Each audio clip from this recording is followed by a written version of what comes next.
Kapamilya actress, rumored na magiging next calendar girl ng sikat na inuming alak.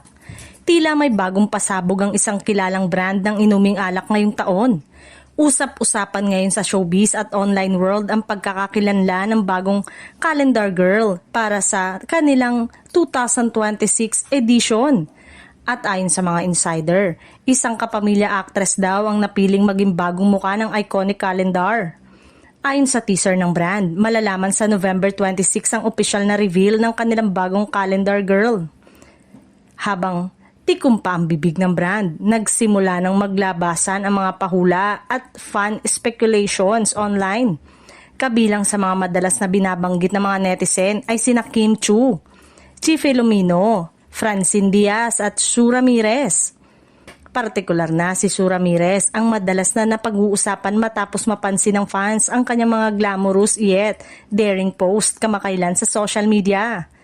Kilala si Sue bilang isa sa mga versatile actress. Kayang maging sweet, classy pero fierce din kapag kinakailangan.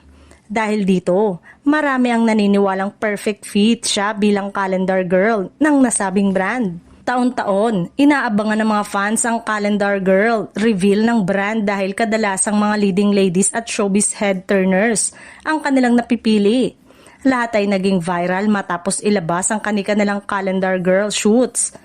Ngayong 2026 edition, inaasahan ng mga netizen na magiging mas mainit, mas elegante at mas empowering ang konsepto.